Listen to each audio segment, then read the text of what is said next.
I stood there in the cluttered backroom of Petals Promises, my flower shop in Asheville, North Carolina, with a Polaroid trembling in my hand. The air smelled of damp cardboard and wilting roses, but all I could focus on was the photo. My wife, Lauren, pressed against Jake, our delivery guy, in a way that wasn't just friendly. Her arms were slung around his neck, her auburn hair spilling over his shoulder, and his hands, those grimy, calloused paws, rested low on her hips. They were grinning like kids who'd gotten away with something. I flipped it over, and there it was, scrawled in her loopy handwriting, asterisk to my wildflower. Every touch blooms hotter than the last L. Asterisk. My stomach lurched. I wanted to puke, scream, smash something. Instead, I just stared, my pulse hammering in my ears, as 38 years of life with Lauren Fortune now, her being 3 years my senior, cracked wide open. I'd been sorting inventory that Saturday morning in late April, trying to clear out the warehouse mess before Mother's Day orders hit. At 38, I'm a guy who's built a decent life. Co-owner of this shop with Lauren. A steady gig that pays the mortgage on our cozy craftsman house off Biltmore Avenue. She's the creative one-floral designer, the face of the business while I handle the numbers and grunt work. We've been married 12 years. No kids, just a scrappy mutt named Rusty. I thought we were solid. Not perfect, but solid. Then that photo hit me like a freight train. I stuffed it in my pocket and stormed out to the front, where Lauren was arranging lilies for a bridal consult. She looked up, her hazel eyes catching the light, her curvy frame hugged by a teal sundress that showed off her toned arms I'd seen wrapped around me 1,000 times. "Hey Mike, you okay?" she asked, brushing a strand of hair behind her ear. Her voice was casual, too damn casual. I couldn't speak. I just glared, my jaw clenched so tight it ached.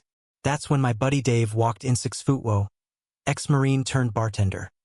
All buzzed hair and biceps, hauling a crate of mason jars we'd borrowed from his bar, the Rusty Tap. "Yo, Mike, you look like someone pissed in your coffee," he said, dropping the crate with a thud. "Something like that," I muttered, my eyes still locked on Lauren. She tilted her head, frowning, but I saw a flicker of panic in her gaze.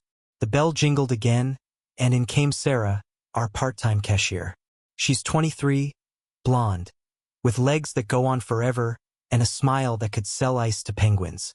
"Morning, boss," she chirped, oblivious to the tension. "Need me to start on the online orders?" "Yeah," I snapped, sharper than I meant. "Get to it."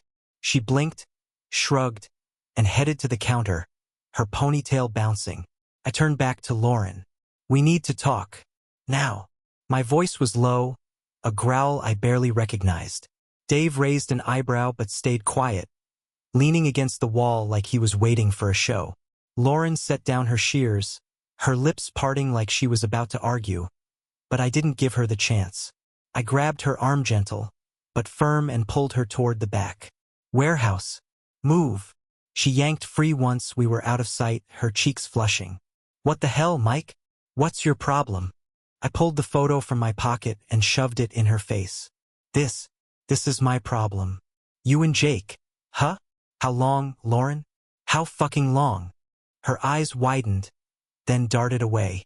"Mike, it's not what you think." "Bullshit," I barked, loud enough that I heard Dave shift out front. "Don't lie to me. I found it buried under a stack of invoices. You hid it. You and that scrawny little prick." She crossed her arms, her chest heaving. "Okay, fine. It's a photo. It doesn't mean anything. We were drunk at that staff party last summer, messing around. It was stupid." "Stupid?" I laughed, bitter and jagged. "You call this stupid?" I flipped it over, jabbed at the writing. "Every touch blooms hotter? What is this, some Hallmark porn? You screwing him, Lauren?" "No!" she shouted, stepping closer, her voice cracking. "I didn't sleep with him, Mike. I swear. It was flirting, okay? Dumb, reckless flirting. I was pissed at you that night. You were working late again, always working, and Jake was there, and what?" I cut in, my hands balling into fists. "You let him paw you? Write you love notes?" "It wasn't a love note," she fired back. "It was a joke." A dumb, drunk joke. You're blowing this way out of proportion. I wanted to believe her. God, I did. But the image of Jake 29, lanky, with that smug grin and those cheap tattoos burned in my head. He'd been delivering for us 2 years, always lingering too long, cracking jokes that made Lauren laugh a little too hard. I'd brushed it off. Now I felt like a chump. Before I could respond, the back door creaked open, and there he was. Jake. Speak of the devil. His shaggy brown hair was damp with sweat. His delivery uniform wrinkled. He froze when he saw us, his hazel eyes flicking between me and Lauren. Hey Mike. Lauren. Just dropping off the morning run. Get out, I said, my voice ice cold. He blinked. What? Get. You're fired. Lauren grabbed my arm. Mike, stop it. You can't just. Shut up, I snapped, shaking her off. Jake took a step back, hands up. Man, I don't know what's going on. But I lunged, shoving him against the wall. The photo fell to the floor, and he glanced at it, his face paling. You piece of shit, I hissed. You think you can mess with my wife and waltz in here like nothing? Mike, I didn't, he stammered, but I didn't care. I swung. My fist connected with his jaw, a solid crack echoing in the tight space. He stumbled, clutching his face, blood trickling from his lip. Mike! Lauren screamed, pulling at me. Stop it. You're insane. I turned on her, breathing hard. Insane? I'm insane? You're the one sneaking around with this loser. Dave burst in then, all muscle and calm fury. Whoa, what the fuck's happening? He grabbed my shoulders, hauling me back. Mike, cool it, man. You're gonna get yourself arrested. Jake scrambled up, wiping blood on his sleeve. I'm outta here. You're crazy, man. He bolted, the door slamming behind him. Lauren was crying now, mascara streaking her cheeks. You didn't have to do that, Mike. You didn't. I glared at her, my chest tight. Tell me the truth. All of it. Now.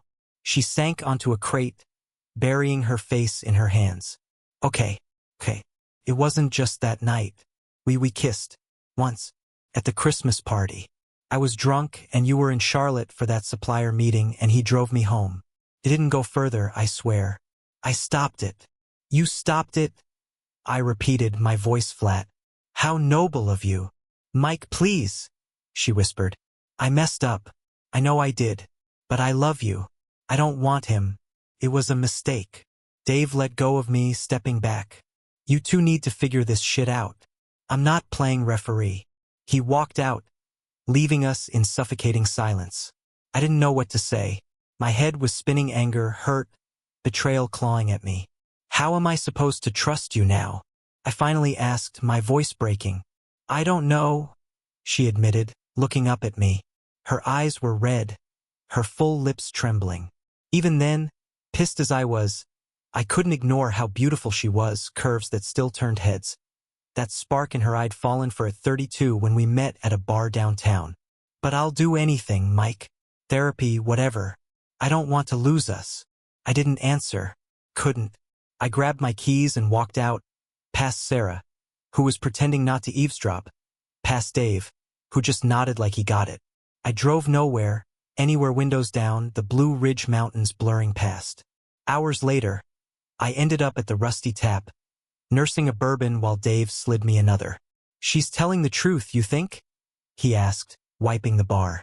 I don't know, I said, staring into the glass. Maybe, but even if she is, how do I live with it? Every time I look at her, I see him. Dave shrugged. That's the million-dollar question, man. You gotta decide if she's worth the fight. The next morning, I went home. Lauren was on the couch, Rusty curled beside her, her eyes puffy from crying. Where'd you go? She asked, voice small. Needed space, I said, dropping my keys on the counter. Still do. She stood, stepping closer, her slim waist accentuated by the old UNC sweatshirt she wore. Mike, I'm begging you. Let's fix this. I looked at her, really looked. The woman I'd built a life with. The one who'd shattered it. I don't know if we can, I said. I need time. Maybe a lawyer. Her face crumpled, but she nodded. Okay, whatever you need. I grabbed a beer from the fridge and walked out to the porch, Rusty trailing me.